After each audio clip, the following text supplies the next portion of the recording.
O que me faculta no estudo, estudando-me, eu descobrir-me, como André Luiz propõe, fazendo no livro Evolução no Mundo Maior, essa fala que nos compara essa casa que propõe uma área que é subterrânea, que é o inconsciente, e que propõe outra dimensão que é o consciente, que seria o térreo, e um sótão que é o supraconsciente ou superconsciente, que na linguagem das diversas psicologias tem várias terminologias, mas que André Luiz nos traz claramente essa divisão. Eu já começo a perceber que eu tenho uma dimensão que eu estou consciente de mim, uma dimensão que eu não estou consciente, e uma dimensão sagrada, luminosa.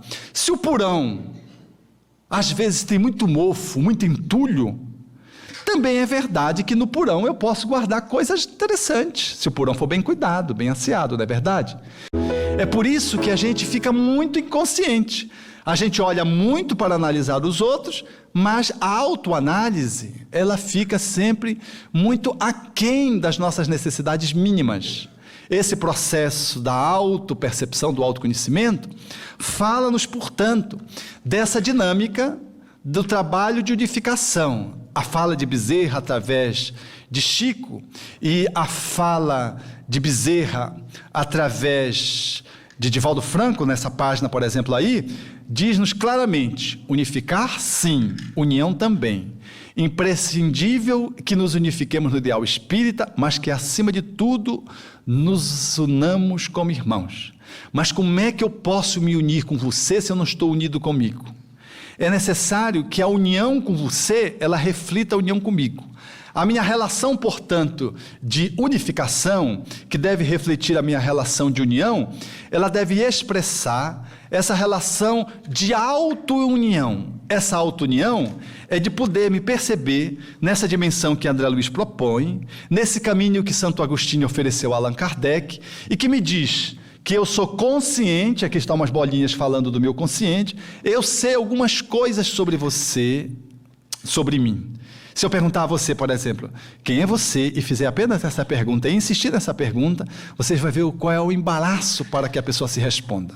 Na atividade profissional, eu costumo muito fazer isso, por conta da homeopatia, da terapia, mas sobretudo da homeopatia, por exemplo, que é uma intervenção mais limitada, e eu digo: e como é que é você? Como é você? Não, mas como é que eu sou? Eu como? Assim, o que você quer saber disso? Não, como é que é você por dentro? Eu me lembro de uma pessoa que disse assim: mas por dentro como? Na cabeça? Não, na cabeça eu estou com a memória meio assim, às vezes eu tenho dor de cabeça. Não, eu digo, mas é o teu jeito de ser. Como é o teu jeito de ser? E a pessoa logo, quando vai falar de si mesma, ela tem muita dificuldade, ela não consegue, ela fica, eu sou assim,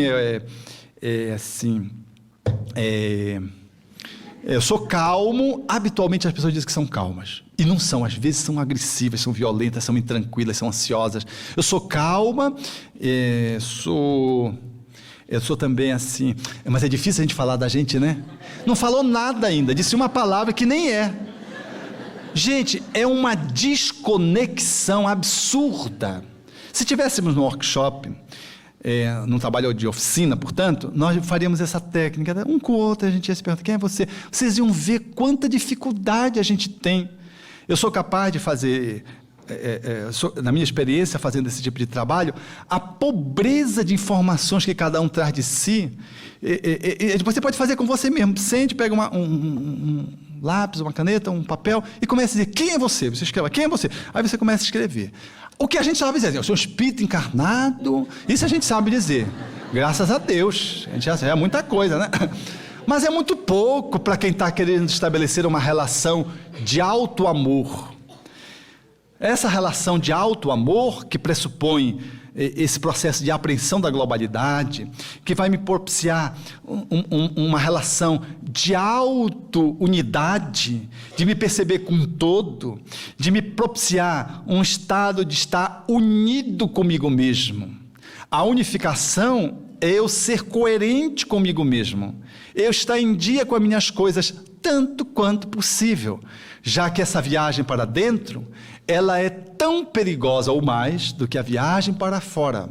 A viagem para a Lua, a viagem para além da estratosfera, a viagem para dentro do mar, ela é recheada de curiosidades e de perigos e de desafios, mas a viagem para dentro, ela é engenhosa e ela é extremamente delicada, e por isso nós temos muita dificuldade, porque nós temos que enfrentar inúmeras icebergs, inúmeras montanhas, inúmeros obstáculos, nós temos muitas feras que nós precisamos contactar, e a gente tem muito medo de fazer essa viagem, e essa viagem é infinita, ela é profunda, mas não tem um outro jeito da gente se amar, a não ser ir ao encontro de nós mesmos, numa disponibilidade interna necessária, para que eu faça esse contato interior mais efetivo e mais afetivo.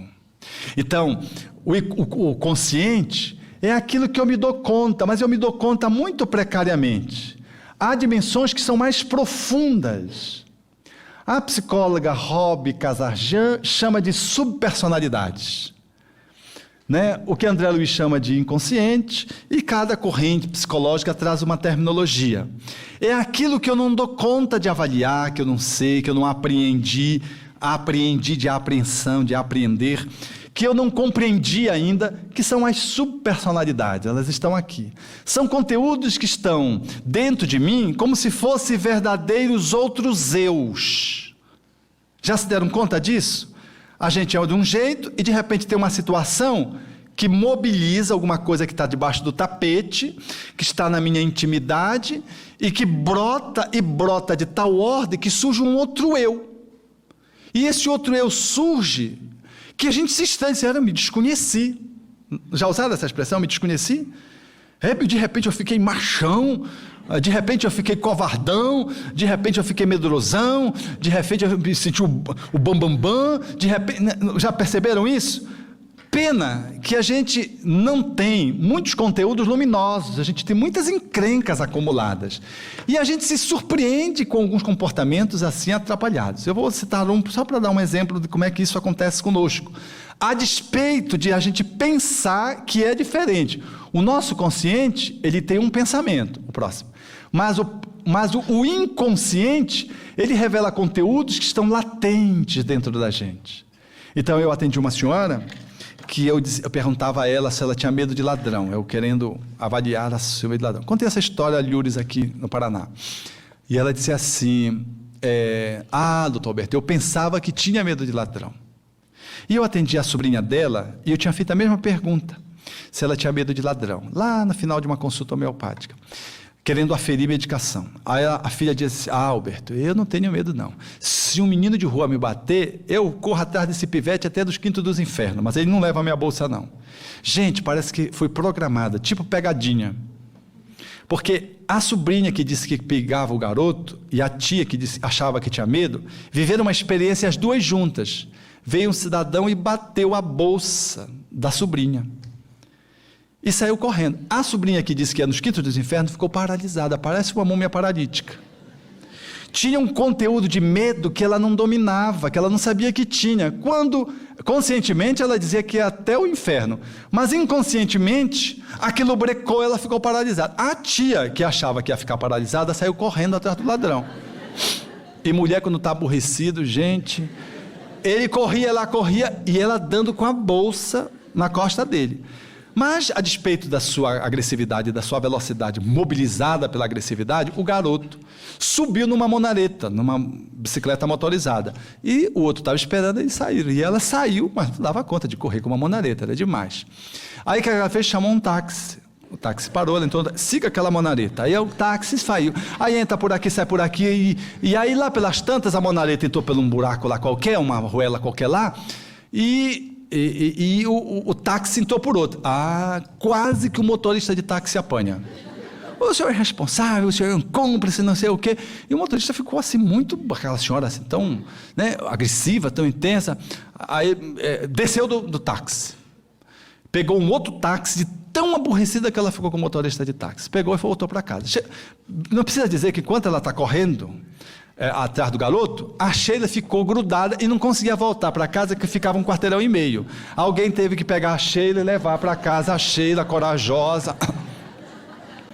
Essa tia chegando em casa, pegou o telefone, telefonou para um amigo parente, aparentado, e disse: olha, roubaram a minha sobrinha, fulana de tal, e eu quero que você pegue esses larápios. Estava aborrecida, cabeça quente. No dia seguinte, depois de um sono, a gente se tranquiliza. O cidadão telefonou: fizemos a operação Pente Fino na cidade. Aqui no saguão tem muita gente, você não quer dar uma olhada? Vou. Olha lá como ela é pacífica, ia ficar paralisada. Foi naquela sala de espelho unidirecional, olhou, reconheceu um. E ele disse: o que você quer que eu faça? Nessa justiça extremamente ecológica, equilibrada, evangélica, ela disse: dê-lhe uma surra. Eu não preciso dizer a vocês que a essa altura do campeonato, eu estava para pedir no banheiro, me esconder embaixo da mesa, com medo daquela senhora tão pacífica, de desagradá-la de algum modo. E então eu arrisquei ainda mais uma pergunta. Eu disse assim: e se você encontrar ele na rua? Eu não grito: ladrão, covarde. Olha, você veja o que é o ser humano. Ela achava que era uma mulher dócil, não sei o quê, que ladrão ia deixá-la paralisada, mas ela tinha um conteúdo de agressividade que ela não sabia que tinha. Eu estou dando esse exemplo para mostrar quantos conteúdos nós temos dentro de nós mesmos, travestidos, escondidos, que nós não nos damos conta. E de que a gente vai conhecendo e eles vão se revelando a partir do quê? A partir da nossa convivência humana, do contato com as pessoas e da autorreflexão, que nos permite examinar os nossos padrões de relacionamentos para avaliar a minha cota de encaixe porca-parafuso com aquela pessoa. Toda encrenca, ela envolve uma relação de encaixe. Ninguém briga sozinho, a gente só briga porque quer com o outro que faz um dueto com a gente no conflito. Então a gente avalia se há um parafuso encancado numa porta, enroscado numa porca, é porque essa porca encaixou no parafuso, porque senão não encaixavam.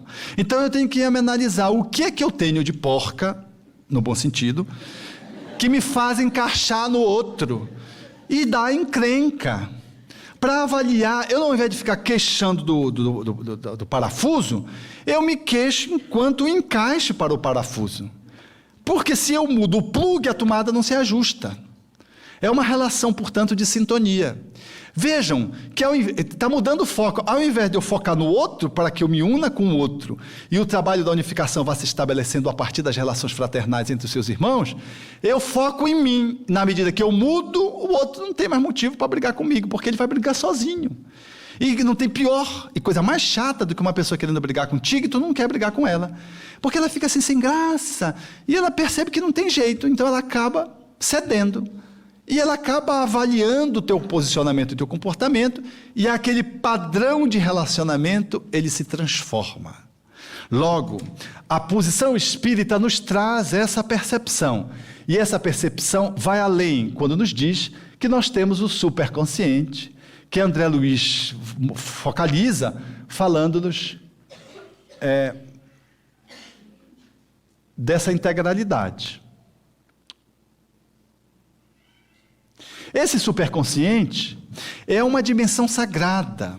E aí eu acho que está a beleza da doutrina espírita, quando nos propicia a possibilidade de percebermos que a gente tem jeito. Eu quero dizer a você, se você ninguém lhe disse, eu vou lhe dizer, você tem jeito, por mais atrapalhado que você seja. Saia daquela posição: Paulo que nasce torto, morre torto, não sei o quê, espírito atrapalhado, eu só vou me iluminar daqui a 20 encarnações. Eu sei, mas você, a 20ª lá, quando você se tornar um franciscano, um Francisco de Assis, ela só se aconteceu lá porque você deu o próximo passo aqui, desse degrauzinho aqui. A iluminação não é um processo assim instantâneo, ele é um processo bem urdido, de passo a passo. Então eu quero dar essa boa notícia para você, porque eu já me convenci disso, que eu tenho jeito. E eu tenho jeito por conta dessa visão que o Espiritismo traz do superconsciente, que Allan Kardec deixa claramente definido, mostrando que nós trazemos íncito, esculpidos no nosso próprio ser, essa dimensão do sagrado, do sótão, nós trazemos na consciência.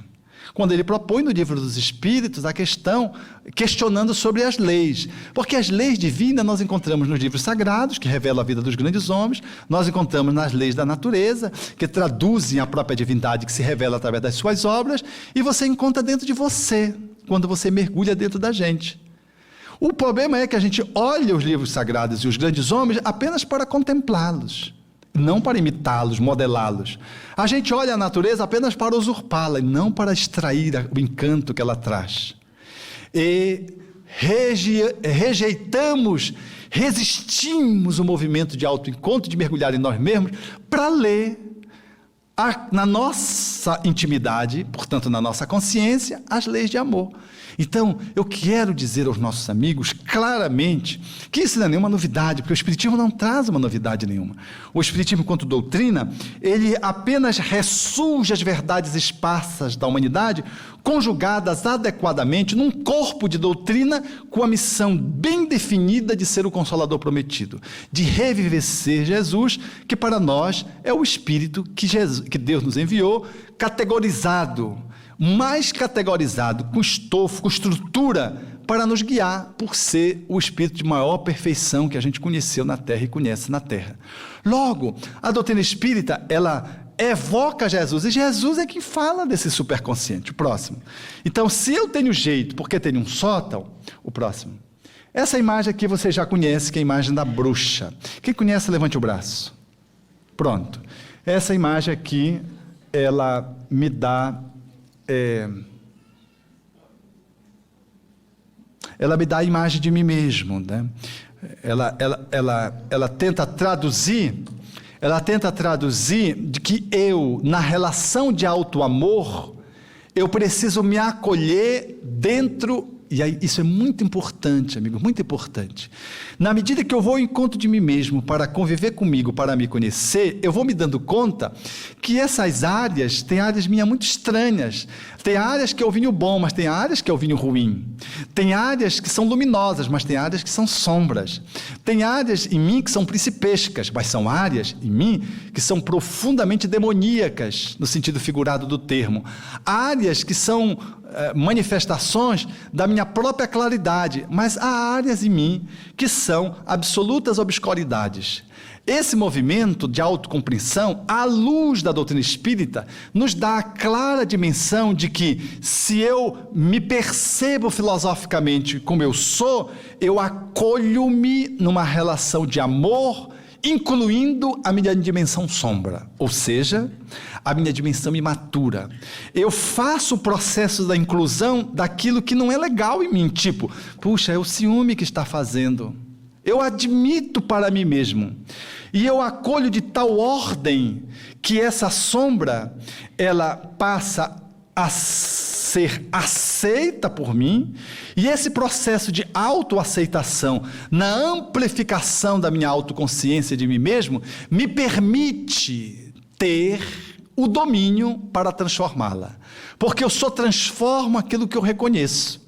Enquanto eu não admito que eu tenho imaturidades, áreas bruxas dentro de mim, áreas que representam dificuldades dentro de mim, eu não consigo transmutar, porque eu nego. Então, a relação de auto-amor não é dizer eu sou legal, eu sou demais, eu sou... Não é isso. E nem aceitar dos espelhos que estabelece comigo essa fixação nesse tipo de comportamento, porque há muitos companheiros de trabalho, de jornada, que eles apenas nos elogiam, porque eles estão numa fase de máscara comportamental em que o contato conosco é só nesse nível, então não há profundidade, não mergulho na dinâmica mais profunda do ser. E alguns companheiros, eles apenas nos elogiam e ficam numa esfera, às vezes, muito bajulatória e que não nos ajudam. Por isso lá Santo Agostinho colocou que os inimigos eram muito importantes, porque os amigos, eles não têm a fidelidade de poder nos ajudar, nos dando um toque. Isso não significa dizer que devemos que procurar os inimigos e adorar os inimigos e que os amigos não prestam, não. Eu estou querendo ressaltar a necessidade de nós sermos melhores amigos. O parceiro e a parceira, ele tem que dar feedback um para o outro. A equipe do grupo de estudo sistematizado, a diretoria de um centro, ele precisa estar trocando. E nessa troca, eu estou dando a oportunidade do outro estar percebendo algumas coisas que ele não saca, que ele não se dá conta. E essa troca de informações me dá a possibilidade de eu descobrir áreas de mim que estão encobertas. Como quem dirige o ponto cego? Pontos cegos, que eu não me dou conta. Esse movimento, que ele é incipiente, precário, porque as pessoas não nos falam, não nos dizem deles.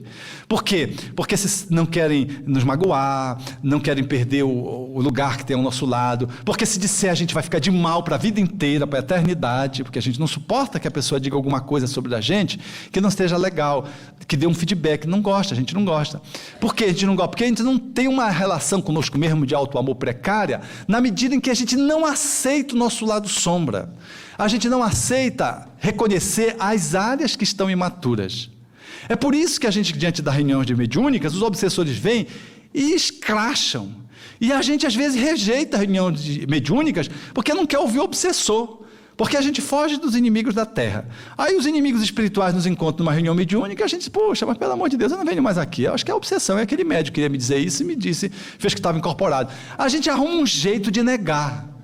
Eu queria dizer que uma pessoa se auto-ama, ela faz esse movimento de inclusão. E ela aceita o retorno que o outro dá. Olha, e esse aspecto? Avalia com você se isso não está acontecendo assim contigo. Se você não está fazendo isso, porque você está com muito sede de poder. Até que ponto esse poder está a serviço do bem? É um poder que está calcado em cima da pureza? Ou é um poder da dominação? É um desejo do ego predominar sobre o outro? Até que ponto esse teu comportamento de manifestar assim, nessa aparência muito bombástica, ele não representa uma fragilidade interna? A tua agressividade, o que está por trás da tua agressividade? Quando a gente tem uma relação muito próxima de um companheiro do outro, a gente pode trocar isso é muito rico. O grupo de amigos reais, verdadeiros e autênticos e profundos, eles trocam nessa cumplicidade. Mas se nós não tivermos isso, façamos pelo menos nós mesmos, nessa reflexão, ouvindo os espíritos necessitados e ouvindo aquelas pessoas que não gostam da gente, aquelas pessoas que dizem das nossas sombras e até aumenta um pouquinho. Legal, porque a gente percebe, olha e enxerga e diz, olha, ele disse isso. Eu posso não ser tudo isso, mas eu tenho alguma coisa aí, disso aí. Ah, você é uma pessoa muito ambiciosa. A gente acha que não é ambicioso. Ora, todos nós temos ambições, às vezes desmedidas, às vezes razoáveis, às vezes pequenas, mas temos. Então, por que não olhar? Não, você é muito orgulhoso. E a gente acha que não é orgulhoso, porque a gente tem uma humildade muito profunda. Então, a gente não acha que seja orgulhoso. E a pessoa tem orgulhoso. Eu não sou humilde. Não, você é orgulhoso, tanto é orgulhoso que você não está querendo admitir que você é orgulhoso. Eu não sou orgulhoso, o único orgulho que eu tenho é o seu orgulho de ser humilde. Porque a pessoa acha que ela é tão humilde, que é o único orgulho que ela tem, quer dizer, é uma pessoa que está tão orgulhosa que a humildade só comparece como manifestação de orgulho. Quer dizer, como pseudo-humildade. Então, é esses caminhos que vão podendo nos dar a atenção da necessidade da gente acolher as nossas sombras internas. Auto-amar-se não é achar que a gente é só legal e ouvir só as pessoas que nos elogiam, como aquela companheira que chegou com um companheiro que foi fazer uma palestra lá em Santa Catarina, e ele fez a fala, e a companheira chegou e disse, você foi demais. Ele disse, foi legal? Demais. Falei tudo legal? Demais. Falei muita besteira? Demais. Quer dizer, ela só queria dizer demais. Ela não estava preocupada, provavelmente ela até dormiu. Mas ela, quando chegou com ele, queria elogiar e nem se dava conta do que ele estava perguntando. E quando ele fez uma pergunta trocada, ele percebeu que aquilo não era um feedback legal, não era um feedback que precisava ser valorizável. Mas às vezes a gente se delicia com feedbacks mentirosos. A gente se percebe que a pessoa está mentindo, a gente faz que acredita, mas é isso mesmo. Pô, você é um missionário. Sou um missionário. Um grande missionário. E é impressionante que a gente não recoloca a situação, né? E quando a gente vê, a gente está acreditando mesmo, que nem um mentiroso, ele mente. Depois, eu tenho um companheiro que eu acompanhava, e ele combinou uma mentira com o outro. Eram dois empresários, combinou uma mentira com o outro. E aí deu uma bronca, e a mentira veio à tona. E aí, o que estava defendendo juridicamente lá, num dado momento da discussão com o companheiro, que esse que eu estava atendendo, dizia assim: Alberto, ele insistia na mentira que nós construímos. Disse, não, nós que criamos essa mentira. Você está querendo dizer que isso é verdade. Quer dizer, o companheiro disse tanta mentira, que ele estava, já talvez até num processo psiquiátrico, com dificuldade de admitir que a mentira fora construída. Quando você repete muito uma coisa, quando você vê, você está acabando de acreditar naquilo. Quando é uma coisa boa, tudo bem. Mas quando é uma coisa assim desconectada, atrapalhada, então nós devemos... Auto-amor não é aquela pessoa que se acha o rei da cocada preta baiana, não é aquele que diz assim, não, eu sou o tal, eu sou o máximo, eu sou... né? Eu sou um enxuto, eu sou acabado, não sei como ninguém me descobriu aqui, quem sabe? Sabe aquele povo que está meio, muito mais para fascinado do que para obsessão simples? Que está demais. Não, uma pessoa que se ama é aquela pessoa que é capaz de gostar de si a despeito de ter as suas encrencas. E de poder confessar para os amigos, olha, você tem paciência comigo, isso aqui eu não estou conseguindo lidar. Né? Isso aqui, eu estava trabalhando agora com a minha enteada, né? E aí ela dizia assim, o senhor tem muito ciúme de mim. Eu fiquei achando estranho, porque eu não tenho ciúme dela. Eu acho que não tenho, né? Aí eu disse, você acha que eu tenho ciúme mesmo? Ela disse, tem, o senhor tem muito ciúme de mim. Eu digo, será que eu tenho mesmo? Eu fiquei em dúvida. Não tem, mas ela começou a insistir tanto que eu comecei a achar que tinha, sabe? Porque às vezes a pessoa insiste tanto que a gente se convence, né? Aí eu chamei a mãe. Ele disse, minha filha, você acha que eu tenho ciúme da Tami? Ela chama-se Tami. Você acha que eu tenho ciúme da Tami? Ela olhou e disse, não acho que você tenha ciúme. Se tem, mãe, ele tem ciúme de mim. Ele não quer nem que eu namore. Eu disse, não, alto lá. Eu quero que você faça escolhas mais conscientes, que você não entre qualquer... Porque hoje em dia, nas micaretas da vida, não sei se tem para cá, porque para o norte, tudo que não presta chega rápido. As coisas boas do sul quase não chegam lá, mas o que não presta, que surge do nordeste, vai rápido para lá, sabe? Essas micaretas, essas folias da vida, é impressionante. E lá naquele povo são assim, aqueles 5 dias, 3 dias, 4 dias, fora de época, porque tem a época da folia, da alienação completa, que chama-se carnaval. Mas tem as épocas, os carnavais fora de época, que já não cabe mais o carnaval, aí já se faz vários carnavais, aí dá um nome de parafolia, e o outro não sei o quê, vão dando nomes assim, sabe? E aí, nessas oportunidades, o povo abusa. E aí o processo do desamor, ele deságua nas relações que ficam muito promíscuas, ficam relações muito superficiais. E eu estava e eu fiz algumas sinalizações e pontuei que ela não podia ficar, a história do ficar, com mais de uma pessoa numa festa, num dia. Disse, mas como é que você vai ficar? Porque eu soube que ela ficou, e aí eu fiquei muito chateado com ela. E eu fui para cima, eu disse, mas que negócio é esse, minha filha, que você vai ficar com mais de uma pessoa numa festa? Como é que teve tempo num dia de tu ficar com mais de outra? Ele disse, mas é assim? Eu digo, não é assim não. Ela disse, todo mundo fica. Vários ficantes ficam. Gente, olha, a gente precisa ter muita evolução para poder... Aí eu disse assim, mas minha filha, você me desculpa, você me ajude, porque eu tenho dificuldade de compreender isso. Aí eu fui digerindo ficar. Então ela entendeu isso, que era um motivo de ciúme, né? Um motivo de ciúme. E às vezes eu faço, ela está assim no telefone, eu digo, mas esse telefone está demorando tanto. Eu imagino quem está do outro lado da linha. E ela tomou isso como ciúme. Mas o fato não era esse, o fato é que ela tem ciúme de mim. Aí eu fui examinando, aí eu saquei nesse processo de convivência. A gente vai examinando naturalmente nossos padrões de relações, as pessoas que convivem conosco. Aí eu disse assim, será que esse ciúme que você está jogando em mim não é seu? Ela olhou, como assim? Eu digo, será que você não está achando que o ciúme que eu tenho, na verdade, não é o ciúme que você tem de mim? Se eu tenho e tenho o mesmo. É uma fiscalização, é uma vigiação. Quando eu digo assim, olha, eu vou viajar, vou passar 15 dias fora e vou para a Bahia. Para a Bahia é ameaçadora. No norte, quando a gente vai para a Bahia, é ameaçador.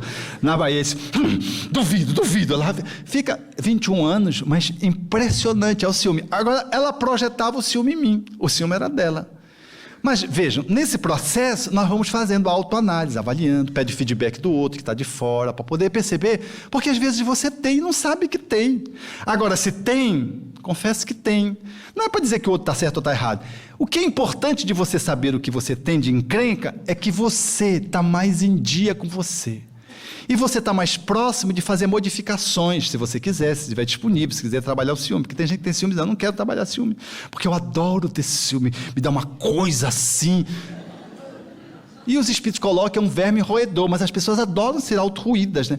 E aí tem processos aí masoquistas e tudo, que no processo do autoconhecimento a gente vai vendo lá pelas tantas, que ciúme não tem nada de auto-amor, que ciúme é um processo precário, que é o amor que possui, né? Que na verdade é mais a criança que se sente desamada e que contamina o adulto na forma do ciúme, porque se sentiu desprestigiada, não se sentiu acolhida e tem medo novamente de perder o parceiro ou a parceira, que não teve enquanto reconhecimento de pai e mãe quando era pequenino.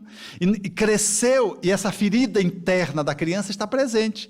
E essa ferida comparece e se manifesta como sinônimo de ciúme, de posse, de exclusividade. Não, eu amo você porque você é meu. Quem ama, diz Khalil Gibran, não possui, e quem ama não se deixa possuir. A relação de amor é uma relação de inteira liberdade. As nossas relações, portanto, da gente com a gente mesmo, elas são tanto mais amorosas, quanto mais eu dou conta de perceber. De que eu tenho dificuldades, que eu tenho limitações, de que eu tenho encrencas, até para poder avaliar o meu nível de convivência. Se eu vou chegar ou não vou chegar, na medida em que eu me aproximo ou não. Porque dependendo do que eu sinto, o ex-alcoólatra, que está no processo de abstinência, ele não vai para o bar. Ele é inteligente, ele não vai para o bar, porque ele sabe que se ele vai para o bar, ele não aguenta. Então, ele tangencia o bar, muda de quarteirão. Se ele vai conversar com um amigo, ele não vai para o bar, ele vai para um restaurante, mas não vai para o bar. Ele vai para um banco de praça, mas não vai para o bar, porque ele sabe da sua vulnerabilidade. Quantas dificuldades nós temos, que a gente sabe que se mobilizar, a gente não dá conta. A gente, com bom senso, a gente se recolhe e diz, não, eu não dou conta disso. Outro dia eu vi o meu sobrinho dizendo assim, não, tio, eu não quero. Eu disse, meu filho, mas você precisava arrumar um trabalho para você fazer, arrumar o seu dinheiro. E ele disse, tio, eu tenho tanto medo do dinheiro. Achei linda a posição dele, companheiro espírita, né? Vocês também têm medo de dinheiro aqui? Eu não sei. Porque parece meio patológico uma pessoa ter medo de dinheiro, né? Mas é a consciência espírita. Eu digo, mas por quê, meu filho? Ele disse assim, não, tio, é porque eu sinto que sou um espírito comprometido nessa área, eu sou ambicioso. A impressão que eu tenho é que na medida que eu pego em dinheiro, eu vou. Então ele se segura. Então veja que coisa legal. Eu disse, é legal que você está vendo isso, você está percebendo isso, que você está mais atento, mantenha a vigilância. Agora vá avaliando o momento próximo de você dar um passo para poder avaliar até como é que você está. Então é legal de você poder avaliar as suas disposições. Se você, por exemplo, tem uma energia de sexualidade atrapalhada, você está em dia consigo mesmo, para saber até que ponto você se expõe, em que medida você pode ir, em que medida a sedução do outro não encontra em você uma receptividade que você não vai dar conta. Por que eu vou me expor? Por que eu vou me apresentar de uma forma, num espaço de riscos, aonde eu não vou dar conta? Aonde eu corro risco de não dar conta? Então eu trabalho, eu sou mais reticencioso, eu seguro, eu mantenho a minha vigilância em todas as minhas relações. Isso é relação de auto-amor. Não é uma relação de negação, porque é diferente. Eu não vou fugindo de mim, eu não vou porque eu não dou conta. É diferente. Eu não me exponho aqui, porque se eu me expor aqui, eu receio de não dar conta. Eu vou me preparar melhor para fazer esse movimento. Assim, na atividade espírita, às vezes tem uma atividade, ainda ontem eu conversava, quando trabalhava o assunto do trabalho espírita no âmbito da reunião mediúnica, e fazia destaque para alguns trabalhadores do movimento espírita que se apresentam para o trabalho, quase obrigando aqueles que estão no trabalho a colocarem no trabalho, apresentando a sua carta de serviços e os seus títulos, e dizendo, quase exigindo o trabalho que querem. Todo trabalhador que se apresenta assim, cuidado. É um trabalhador que ele não se dá conta de que ele tem uma sombra interna do personalismo. Ele tem muita sede de poder. Então ele disse, olha, eu queria aqui chegar na instituição, por favor, eu queria entrar logo no trabalho, que eu sou um trabalhador, que vim de São Paulo, porque quando vem de São Paulo sempre é maior, né? Eu venho de São Paulo e tudo, e tenho 30 anos de espiritismo, fez 20 de tratamento de desobsessão, ainda está meio, já liberou um pouco. e aí eu quero aqui aplicar passes, e se você quiser, eu já posso fazer a próxima palestra da semana que vem. É um companheiro que chega assim forçando. Todo companheiro que chega forçando, segure, porque ele não está preparado. Porque o trabalhador se coloca à disposição, ele não se impõe. Ele não constrange ninguém a colocá-lo no trabalho. O bom trabalhador é aquele que chega e diz, olha, eu estou disponível para colaborar, já atuei no movimento espírita, tudo em algumas áreas. No dia que vocês quiserem contribuir para fazer uma faxina aqui, eu estou disponível. Esse é o trabalhador. Que às vezes é um trabalhador de alta possibilidade. Ele se apresenta para o trabalho e pronto. Esse trabalhador, ele está em dia com as suas sombras, ele está no exercício da sua humildade, mas esse outro que quer trabalho, cuidado que ele vai criar atrapalho. Então segure ele, porque ele não está lidando bem com a sua sombra. Então esse movimento é um movimento de alto amor, que a pessoa vai se dando conta na medida em que vai identificando as áreas que estão ainda precárias na sua dimensão. Mas Allan Kardec propõe, avaliando aquela dimensão sótão, de que nós temos jeito, de que cada ser, e falando mesmo dos criminosos, de que nós detemos um germe vivaz que Deus nos depositou nos corações, ao nos criar, não é ao reencarnar, ao nos criar. Quer dizer, Ele já nos criou sagrados, Deus já nos criou divinos, e Ele diz que cresce em moralidade e inteligência. Quer dizer, à medida que nós vamos avançando, esse germe ele vai se ampliando. Isso é o contraponto para lidar com as sombras. Se é verdade que eu tenho encrenca, é verdade que eu tenho solução interna. Se é verdade que eu tenho dificuldades, é verdade que há dentro de mim soluções. Se é verdade que há nuvens penumbrosas, é verdade que há sol interior. Então, a relação de alto amor é aquele que, na relação consigo próprio, ele tem a dimensão de que ele é uma pessoa sagrada, de que ele é um Deus com D minúsculo, de que a lei está esculpida nele próprio, como um germe que vai se expandindo à medida que ele desenvolve a inteligência e a moralidade, e de que, ao lado disso, ele tem uma cúpula, exemplo de um abajur, que às vezes forma um blackout. Ele tem um ego muito atrapalhado, ele tem muitas dificuldades, muita fuligem, que impedem a luz de se expandir. Todos nós temos que estar limpando essa cúpula através do nosso desenvolvimento intelecto-moral. Quando vamos fazendo isso, essa luz ela vai se atualizando e vai se expandindo. Mas ao invés de nós fazermos um movimento de alto amor, o que é que a gente faz? A gente quer ser amado pelos outros. Ao invés da gente se iluminar, a gente quer que o outro nos ilumine. Por isso diz o Zen budista, o Zen budismo, se tu fores no caminho e encontrares Buda, não titubeis, mate-o. Parece uma coisa agressiva, né? Uma coisa extremamente cruel. Não, é apenas simbólico. Ele está dizendo, se você encontrar uma pessoa iluminada, cuidado, não fique parasitando a pessoa iluminada, porque enquanto você fica ao lado de uma pessoa iluminada, para se encharcar do amor dela, você deixa de acender a própria luz.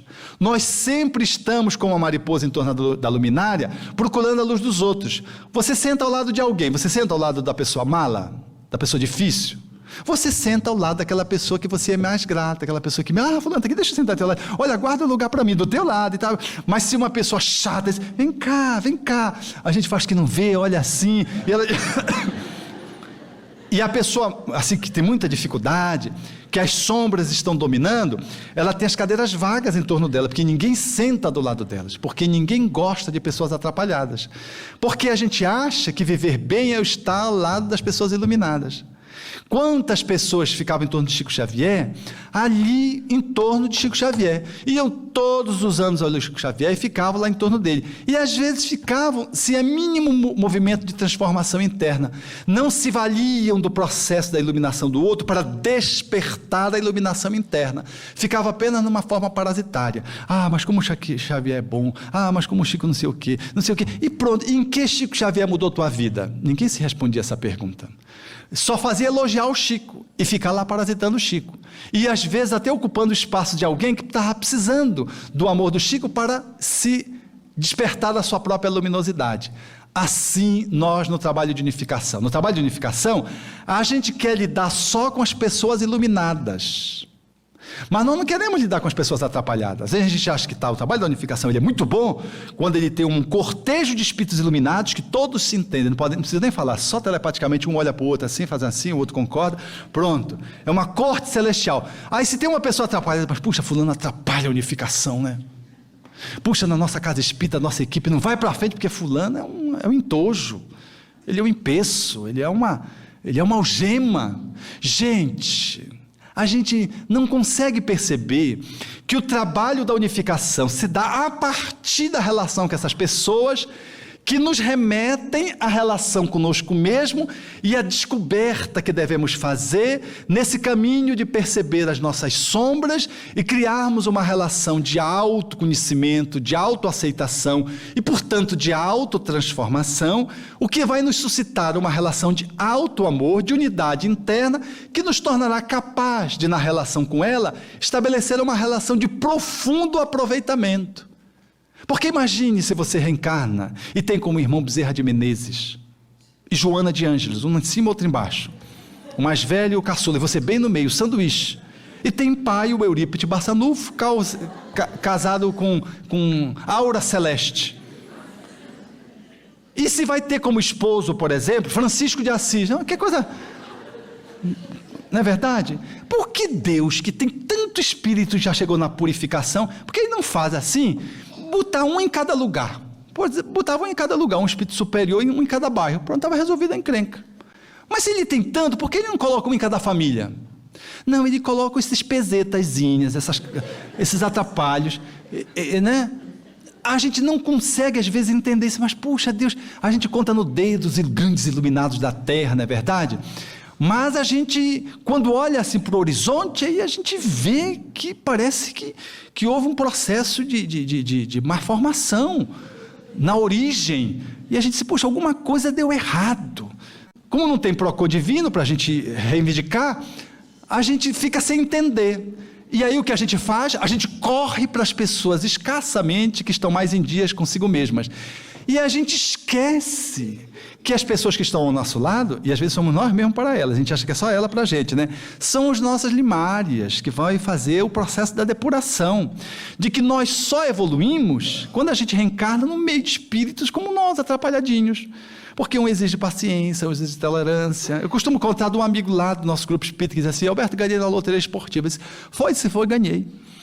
Eu digo, mas por quê? Quem ganhar na loteria esportiva vai logo para a Bahia, gastar todo o dinheiro e usufruir. Ele disse, não, a minha loteria foi a Esmeralda.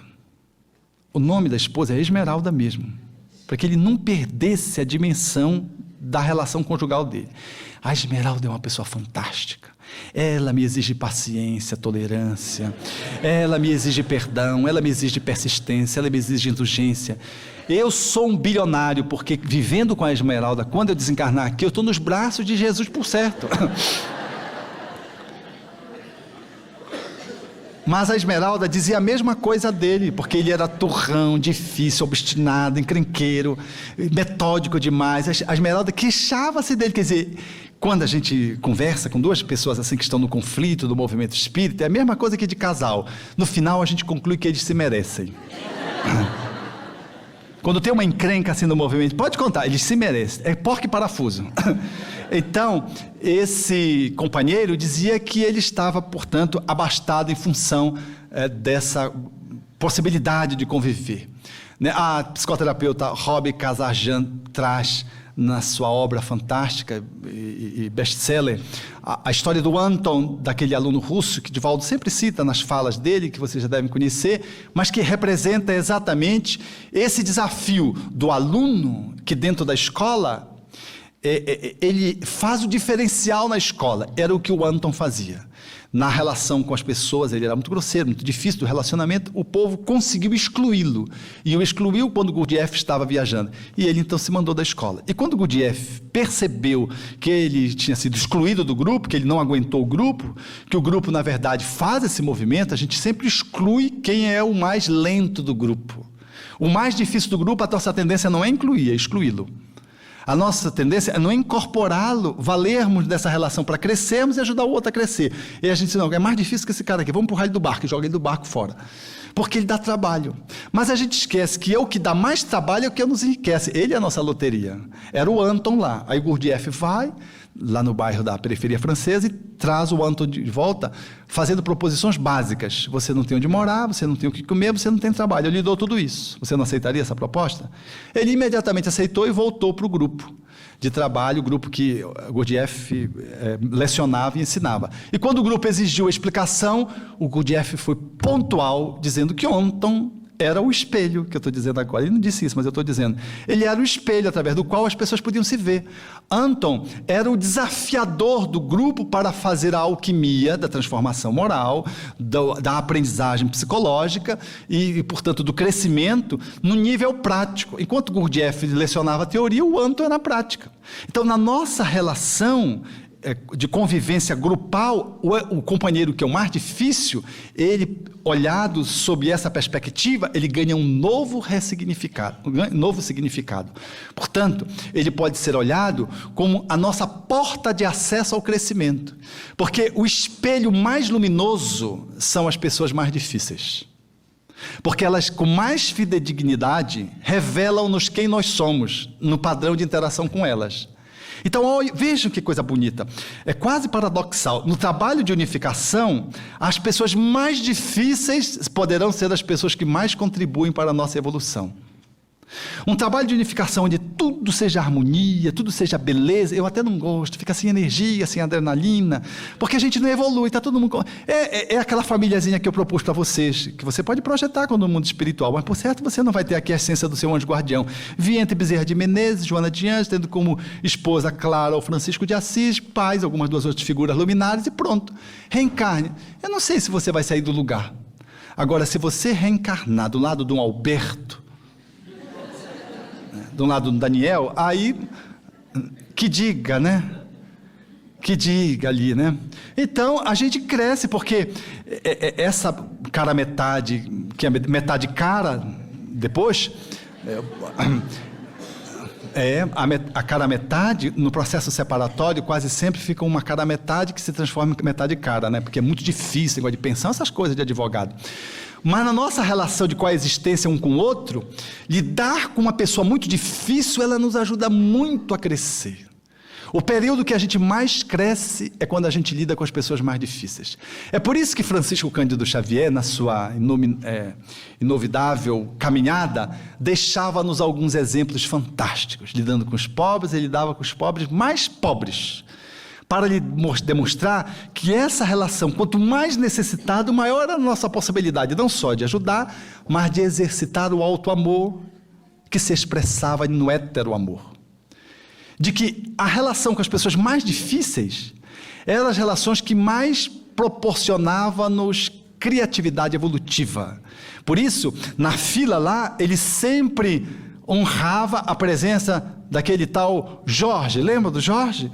Que era aquele companheiro que se colocava na fila, que morava lá mesmo, perto do grupo, e que sempre estava na fila. E que os companheiros de trabalho do Chico ficavam muito aborrecidos com ele, porque ele ocupava o lugar dos outros. Mas Jorge era uma pessoa difícil, porque cheirava mal, usava sempre um casaco que sempre não ganhava o asseio adequado. Ele tinha um hálito horrível, o Jorge. Era uma pessoa desequilibrada, psiquiatricamente falando. Era uma pessoa muito sofrida. E quando ele entrava na fila, e quando chegava diante do Chico, que o pessoal queria empurrar o Jorge, o Chico segurava o Jorge. E haja conversar com o Jorge, haja conversar com o Jorge. E o Jorge sempre dizia a mesma coisa, e contava as mesmas piadas, que tinha umas poesias que ele sabia. O Chico disse, conte aquela. Aí ele contava aquela mesma poesia, ele assumia a posição e contava a mesma poesia. E o povo não entendia. Por que o Chico fazia aquilo? Perdia tanto tempo com o Jorge. Ele fazia do Jorge o exemplo para todos nós, que devemos ter um Jorge, um Anton na nossa vida, para nos ajudar a crescer. Você atender uma pessoa perfumada, cheirosa, legal, lúcida, com boa formação, é legal, né? Ajudar e tudo, você diz uma coisa, ela está entendendo. Agora, você atender uma pessoa branca, difícil, que se aproxima, você cheira mal, que você tem que esperar a sua ambientação física saturar, porque o mau cheiro A misericórdia divina é tão grande que nos criou um corpo, e quando a gente sente um mau cheiro, a gente sente, e depois o mau cheiro vai passando, a gente pensa que passou e que foi os guias espirituais. Puxa, os guias espirituais fizeram deixar eu de sentir o mau cheiro. Não, é a misericórdia divina, a divindade que nos criou um corpo, satura, e o mau cheiro que era no início, ele vai se tornando menos. Lá pelas tantas a gente já está meio habituado, já coexiste com o mau cheiro, sem estar sentindo o mau cheiro. Mas se a gente sair, for lá dentro e demorar meia hora, quando voltar a gente sente o mau cheiro de novo. Aí puxa, os guias se afastaram. Aí a gente fica esperando que os guias se aproximem. Aí os guias chegaram, mas se ela chegar, aí o mau cheiro desaparece. Puxa, rapaz, os guias são infalíveis. É Deus que nos colocou na marca do próprio corpo essa sabedoria para a gente lidar com os outros. Então Chico Xavier usava o Jorge, porque ninguém conseguia conviver com Jorge. Porque Jorge era difícil, limitado, mal cheiroso, com um hálito pesado. E no final, Jorge sempre dava um beijo no Chico. E não poucas vezes, Jorge tinha uma dificuldade aqui labial, e às vezes tinha uma alteração, uma ferida que não cicatrizava, e ficava a marca do beijo do Jorge, como ficaria conhecida carinhosamente pelos companheiros que entendiam a profundidade daquela relação, iam depois da reunião com lenço e iam limpar o beijo do Jorge, que deixava sempre a marca no Chico. O Chico demonstrava categoricamente que a nossa relação com aqueles que são os mais difíceis, e portanto no movimento espírita, elas são as relações mais propiciadoras do nosso processo de crescimento. Então, quando a gente olhar uma pessoa muito difícil, a gente bendiga a unificação. Que bom que eu tenho a oportunidade de conviver com uma pessoa que é muito diferente de mim, que pensa muito diferente, que às vezes tem umas atrapalhações, que tentam subverter a minha relação com ela, que me expõe às minhas fragilidades, que avaliza o quanto eu tenho em mim de auto-amor conquistado. Essa pessoa funciona como um grande referencial, porque ela me dá exatamente o retorno daquilo que eu preciso melhorar em mim. É melhor, ao invés de estar correndo atrás de um Buda, estar ao lado de um Jorge. Chico Xavier faz muito bem, mas um Jorge faz-nos muito bem. Um Gurdjieff faz-nos muito bem, mas o Anton haverá de ser o mestre da prática, como diria Gurdjieff. Ele é o mestre da prática. Então, no trabalho da unificação, a gente tem aquele companheiro que é cúmplice, unicarne conosco, não tem? Que, puxa, é muito legal, fazer o trabalho com ele é muito legal. Mas tem aquele outro, que Deus me livre. Que Deus o livre. E me livre dele e ele de mim, porque nós, quando nos encontramos, sai faísca, vem um abraço do Rivelino. Não, eu só queria dar um abraço nele, mas com a possibilidade agora de ressignificar, nós sabemos que temos uma dimensão divina incrustada em nós, que no criminoso mais criminoso, Deus depositou esse germe divino. Isto está lá no capítulo 11 do amor a si e do amor ao próximo, que haverá de nos habilitar a superar, não o outro, a superar-me para manter uma relação com o outro, em que, enfim, seja uma relação amistosa, a despeito dele cheirar mal, a despeito do paletó dele estar sujo, a despeito do beijo dele ser um beijo feridento, a despeito dele contar as mesmas histórias. Essa é uma das passagens que eu mais gosto do Chico, porque são essas coisas que a gente não entende e demora-se refletindo, aí a gente vai perceber a lição que está por trás disso. No trabalho da unificação, nós precisamos estar atentos com isso. Precisamos estar olhando com esse olhar. E nessa caminhada de auto-amor, da unificação, nessa relação que precisamos estabelecer conosco mesmo, Deus é tão bom que não colocou só Antons. Ele colocou Antos e Gurdjieffzinhos do nosso lado. Então a gente tem pessoas que compartilham conosco, o Unicarne, e que estão ali, e tudo. E é com esses, segundo o Evangelho, que nós deveríamos trocar, confessarmos-nos, estabelecer a troca, alimentarmos-nos, para continuar a nossa jornada evolutiva, a nossa caminhada. Diz o espírito de Allan Kardec, na Codificação Espírita, nessa página magistral que está em O Livro dos Médiuns: nos agregados pouco numerosos, todos se conhecem melhor, e há mais segurança quanto à eficácia dos elementos que para eles entram. Ou seja, nós precisamos pensar unificação em relacionamento. E a relação, ela se estabelece quando a gente sai da massa e vai para o grupo. Um grupo demasiadamente grande é muito difícil fazer unificação. Mas num grupo em que os seus membros interajam, nós temos possibilidade de construir o trabalho unificatório. Eu não evoluo simplesmente lidando com massa, eu evoluo porque eu tenho um grupo de relacionamento interpessoal. Porque essa convivência, por exemplo, aqui, citando aqui, esse enquadre, esse recorte, ela é uma convivência extraordinariamente prazerosa, gostosa. Qual é a dificuldade que a gente tem de falar? Explicitar alguns assuntos, algumas reflexões, alguns pensamentos, mas isso não é desafiador. Mas desafiador é tu deitar ao lado de um parceiro, de uma parceira, né? Tomar café com ele, fazer supermercado, onde ela põe e tu tiras, tu vas atrás, ela põe e tu tiras. E chega em casa, ela quer voltar para brigar com o supermercado, que roubaram as compras, e foi o esposo que não tem coragem de dizer para a esposa, que tirou a metade ou um terço do que ela colocou, porque ele achava supérfluo e ela acha indispensável. E aí ele vai, ou no shopping, por exemplo, né? Onde ela não tem problema, porque ou ele não tem problema, ou o garoto não tem problema, porque se não tem dinheiro tem cartão, e tem cartão tem tudo, quem tem cartão tem tudo. Aí vai com cartão, pai, cartão para cá, cartão para ali, cartão... E a gente, então, tem que lidar com essas contradições. É aí, no pão de cada dia, na curtição da convivência, em que vamos curtindo, apurando, que nós vamos trabalhando as nossas relações. É nesse espaço que nós nos engrandecemos e esculpimos um novo ser.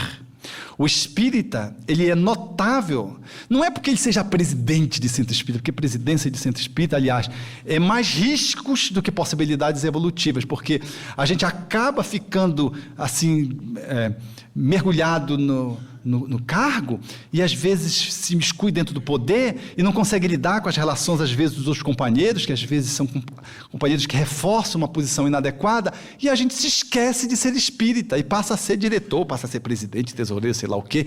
Isso nos atrapalha. O que é desafiador para nós e é engrandecedor é podermos ser espírita em qualquer posição. E sendo em qualquer posição, desde a menor, nós poderemos talvez até ser numa posição de mais ousadia, de maior risco, que é estar à frente de uma equipe, de um departamento, de uma instituição, que é uma posição muito delicada, porque tem que lidar com todos esses riscos. Lembro-me de Fabiano de Cristo, que ele era o porteiro do mosteiro, ele era a pessoa mais categorizada no mosteiro, no Rio de Janeiro, e ele estava lá, e ele era apenas o porteiro, que no desdobramento fazia contato com Francisco de Assis.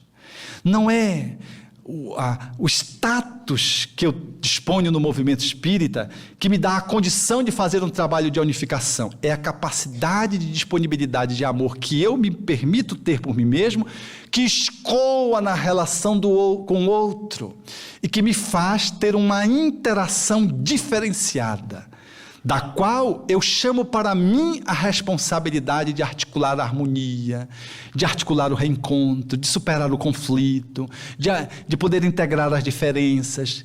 Esse processo, ele se faz exatamente porque eu me mantenho em dia comigo mesmo, agenciando em mim o potencial de amorosidade, de alto amor, que naturalmente ele se esparge na relação com o outro. Sem precisar que eu fique estudando, não, agora eu tenho que fazer a caridade para o outro. Não, quando a gente se ama, o processo é espontâneo, ele sai, ele se manifesta.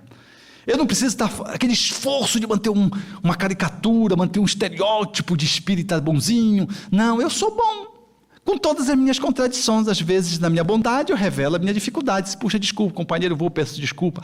Meu companheiro, essa área aqui é uma área muito difícil, menina, não consegui ainda resolver. Dá um tempo para mim, eu me desculpa. É assim que a gente faz unificação, a partir desse processo de auto-amor que inclui as dimensões que ainda não estão em dia, que não amadureceram. E eu faço isso sem nenhum constrangimento. Eu faço isso confessando-me para o meu outro companheiro. Outro dia vivemos uma experiência dessa. Quando eu cheguei em casa, eu disse, puxa, aquela companheira com quem eu tinha tido uma conversa assim mais difícil, eu notei que ela ficou muito exaltada. Aí eu telefonei para ela. Quando eu telefonei, disse, Albert, tá para telefonar para ti.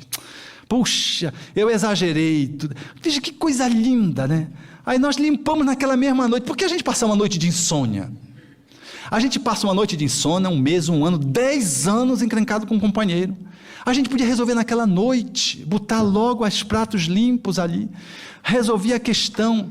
Eu lembro de um companheiro, uma companheira que me telefonou certa feita, 1h30 para 2 horas da manhã. Aí disse: Alberto, sou eu, você está me reconhecendo? Eu digo: não estou reconhecendo. Quem é você? Eu disse: não, eu sou uma companheira que queria te pedir desculpa, que eu te magoei. Eu disse: magoou? Sim, eu te magoei, queria te pedir perdão. Eu disse: pois é, não estou lembrado de você, não. Aí vai e vem, se você, de onde é? Trabalho profissional? Não, do movimento. Tu não está lembrando de mim? Eu digo: não estou. Aí ela disse o nome dela, né? Eu não lembrava o nome dela. Eu disse: não estou lembrado de você. Eu disse: quando foi? Ela disse: faz 2 anos. Aí eu fiquei magoado com ela, fiquei aborrecido. 1h30 para 2 horas da manhã, me acordar para poder pedir desculpa. Né? Eu era muito retardatário, né? Eu digo: pelo amor de Deus, me deu vontade de dizer isso, né? Uma parte de mim queria dizer: mas pelo amor de Deus, você me acorda, podia deixar amanhecer depois do café da manhã e tudo, né? E ela ficou tão decepcionada porque eu não lembrava. Ela disse: não, mas eu magoei você. Quase que eu digo: você magoou, sim. Agora eu estou aborrecido mais ainda porque você magoou de novo e você amanhã vai ter que me telefonar por uma coisa que deve ter acontecido que talvez eu nem tenha sentido, porque se fosse uma coisa importante eu sentiria, lembraria pelo menos, né? Nem lembrava. Por que a gente demora tanto? No mesmo dia, a cada dia basta a aflição, o seu mal, a sua encrenca, como dizia Jesus. Não façamos, não deixemos para o outro. A gente vai limpando. Nós que somos espíritas procuramos atualizar o nosso comportamento interno. Que não seja pelo outro, que seja por nós mesmos. Eu vivi uma experiência recentemente em Belém, muito interessante, que eu quero compartilhar com vocês há algum tempo. Essa experiência, eu estava numa pizzaria e eu gosto muito de pizza portuguesa. Eu estava com a minha parceira, minha companheira de viagem ali, tomando a pizza, para jantar. Aí pedimos uma pizza. E aí o garçom veio, ela disse: eu quero a minha parte primeiro amor, metade. Vocês têm aqui isso também, né? Aí disse: eu quero a minha portuguesa. Aí veio a pizza. Quando veio, eu olhei, não veio a portuguesa. Eu disse: cadê a pizza portuguesa? Ele disse: está aqui. Eu disse: não, isso não é pizza portuguesa. Eu disse: é. Aí eu disse: não é. Aí ficou: não é. E a gente, quando é expositor espírita, sabe, que tem refinado, tem a fala fácil, tem um conhecimento, aí eu fui com categoria, sabe? Eu fui com categoria, pisando, né? Mas pisando com fraternidade. Eu fui dizendo: essa aqui é uma pizza portuguesa michuruca. Eu fui assim, sabe, aquela coisa, pá. E nisso ele foi, né? E como funcionário, ele não podia brigar com o cliente, naturalmente. Ele foi servindo: o que é que o senhor quer? Ela disse: primeiro amor. Ela botou primeiro amor. E o senhor quer? O senhor quer o primeiro amor? O português ainda perguntou de novo. Disse: eu não estou vendo portuguesa nenhuma aí. Aí deu mais umas outras chocalhadas nele. Eu digo: põe nessa desse lado daqui, que era pseudo-portuguesa. Essa pseudo-portuguesa, acho que até disse pseudo-portuguesa. Aí botou a pseudo-portuguesa. Aí minha parceira diz assim: você leu o cardápio? Pô, não tinha lido o cardápio. Aí eu, chamando ele: quem disse que ele me olhava? Nada. Garçom, nada. Digo: poxa, eu acho que ele ficou cego e surdo. Nada. Garçom. Até que um outro viu, chamando, e veio. Eu disse: por favor, o cardápio. Quando eu olhei no cardápio, pizza portuguesa. Tinha tudo menos o que eu queria, que era tomate, cebola, ovo. Adoro isso. Tudo aquilo que é lindo de portuguesa. Nada, não tinha nada. Era exatamente a pizza portuguesa daquela casa. Aí deu aquele remorso espírita, sabe? Eu digo: não vai ficar assim, eu vou ter que resolver essa encrenca. Eu fiquei olhando para ver se ele me olhava. Gente, foi fantástico, ele não me olhou mais. Nem para trazer a conta. Aí eu disse para Yasmin: eu não vou ficar essa noite assim, porque a gente que está querendo botar em dia com a gente mesmo, a gente vai tentando ter uma atitude mais honesta com a gente mesmo, pelo menos com a gente, né? Não possível. Eu disse: não, eu vou resolver, eu não vou passar essa noite com esse negócio, não. Eu vou lá. Aí fui atrás dele. Era assim, um lugar que estava fora, né? E a pizzaria tinha um lugar que estava para dentro, que é ar-condicionado, porque em Belém às vezes faz calor. Aí eu fui atrás dele, ele estava lá. Eu fui lá, quando me aproximei dele, eu toquei assim no ombro, ele era baixinho, mais alto. Quando ele me olhou, eu estendi as mãos, eu disse assim... Eu sou aquele cliente que estava lá naquela ponta, que ele não poderia ter me esquecido, né? Mas eu disse, né? Eu quero lhe pedir desculpas, porque eu fui muito grosseiro com você. Ele pegou a minha mão, abriu um sorriso aqui e disse: eu lhe perdoo. Eu não pedi perdão, eu pedi desculpa. Eu fiz uma coisa mínima com ele. sacudiu meu braço, que quase que desloca o meu pobre coitado. Gente, eu me dei conta, né, do quanto aquela noite ia ser ruim para mim, mas ia ser péssima para ele. Porque foi uma relação desigual, ele estava como aquele que serve, né? Não poderia botar em risco o emprego dele discutindo comigo, me dando uma sova, me dando, né? Me desqualificando. Ele foi tirando por menos, mas ficou encrencado, ele não resolveu, ficou magoado, ficou muito magoado. Para ele me perdoar, ele ficou muito magoado. E eu achei que tinha só pisado no pé dele, assim, na uninha, que não era encravada, que não tinha feito grande mal, fui pedir desculpa por mim, não foi por ele. Aí quando eu saí, eu comecei a refletir, disse, mas puxa, vê quantas coisas a gente faz. A exemplo dessa que me telefonou 1h30, que até hoje eu não perdoo ela ter me telefonado nesse horário, e que a gente podia resolver naquele mesmo momento. Aí todas as vezes que eu vou nessa pizzaria, é ele que me atende. Porque criamos um caso de amor, a partir de um conflito. No conflito, quando superado, a gente transforma o inimigo em amigo, o adversário no companheiro de jornada. Nós revertemos o processo através da ressignificação de uma comunicação que passa a ser posta de uma forma mais amorosa, porque quando o conflito se instala, é exigência de mais amor. Quando você mais ama, você supera o conflito. Quando você menos ama, você encrenca. Um cai para a culpa, outro cai para a raiva, para o ressentimento, e fica a coisa se multiplicando se as pessoas não conseguem trabalhar. A nossa relação, portanto, conosco mesmo, ela nos sugere esse tipo de qualidade. Portanto, a não aceitação de si e do outro, a desunião interior não pode trazer a união com o outro. Se você está fragmentado, se você está mal com você mesmo, você nunca consegue estar bem com o outro. Se você é uma pessoa que tem muita raiva de si, você não consegue ter uma relação amistosa com o outro.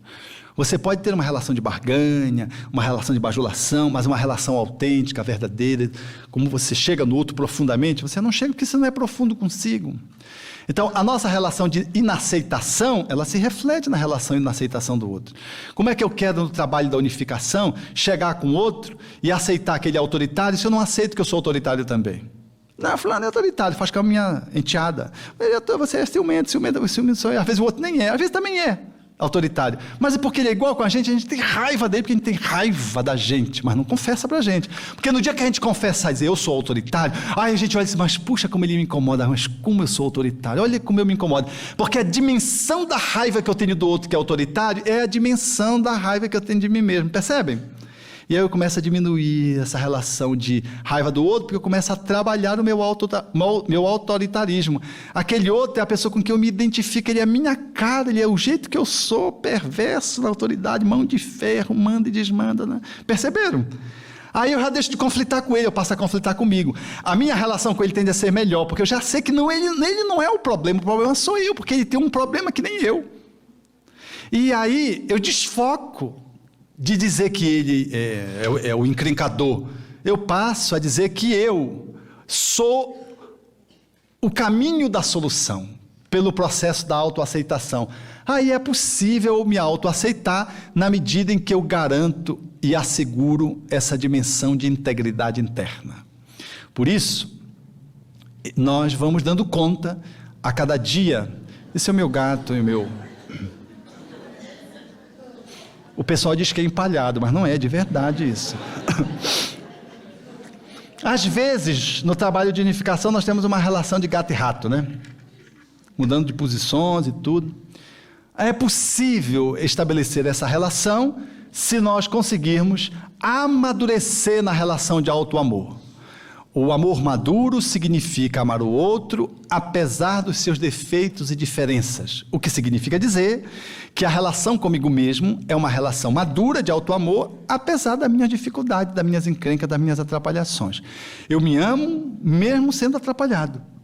Eu não amo minhas atrapalhações, mas eu me amo. E me amando, eu tenho condições de, em aceitando-me, trabalhar as minhas atrapalhações e estabelecer uma relação diferencial com o outro. Essa não, vamos lá para aquela... Esse aí é um conteúdo que faz parte, mas não, ele é muito... Eu não...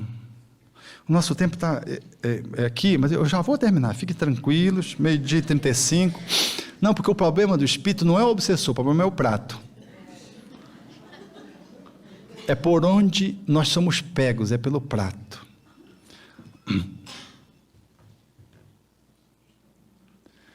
Eu vou encaminhando para o encerramento, fiquem tranquilos.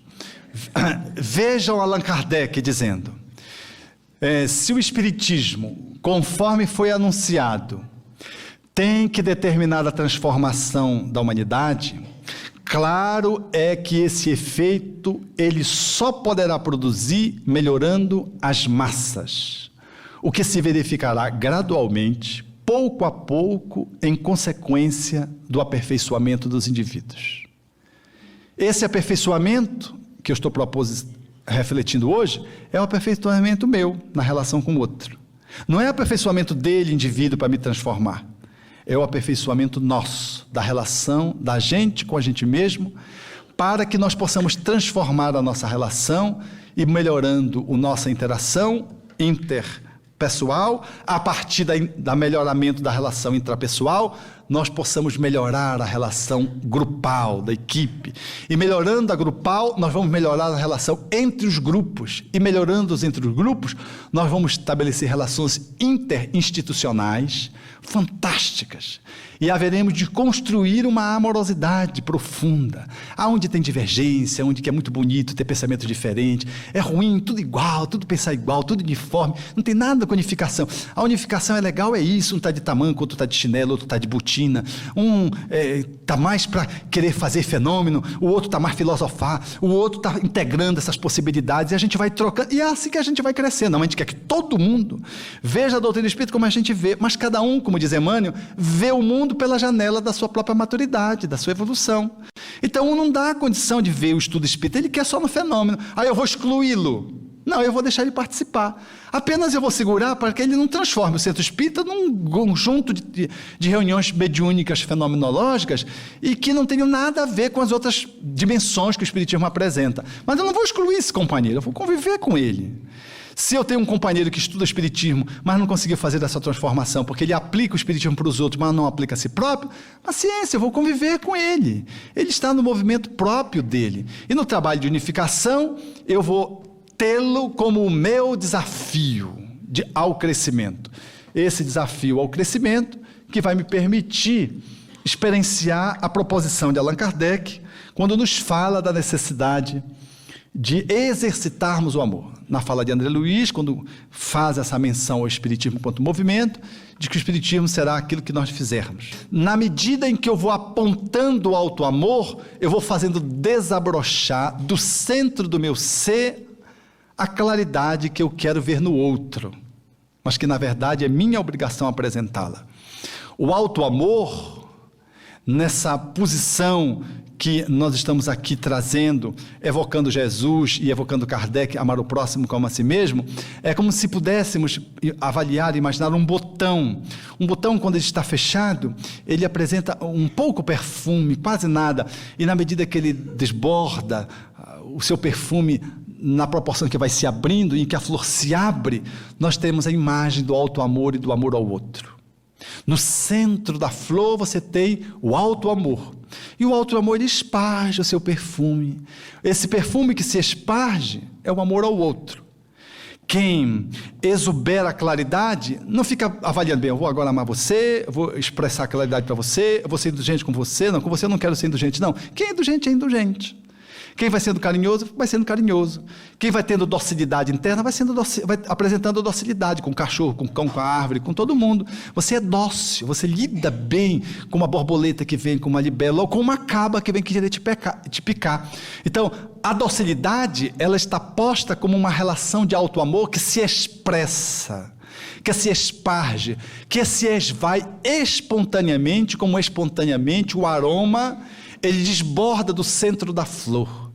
A flor, configurando o alto amor, na medida em que conseguimos estabelecer o alto amor, a consequência do amor ao outro se faz na aromatização que nós estabelecemos, aonde nós nos movimentamos. E tanto será maior o nosso alcance de amor ao outro, quanto maior for a intensidade do nosso perfume. Quanto mais nós amarmos, maior será a nossa claridade, e maior será os benefícios para as interações por onde eu andar, no âmbito dos diversos grupos, sejam grupos espíritas, espaços sociais doutrinários ou não. O auto-amor, portanto, na medida em que ele se instala, ele determina como uma consequência inevitável o amor ao outro. Porque ninguém que assim se ama consegue sonegar amor ao outro. Ninguém que assim se auto-bem quer consegue evitar que este bem ele se exteriorize nessa ou naquela direção. Porque nós deixamos de ter essa relação racional, de matematizar o amor e dizer para quem eu quero amar, para quem eu não quero. Não, a gente expressa esse amor na forma da gratidão.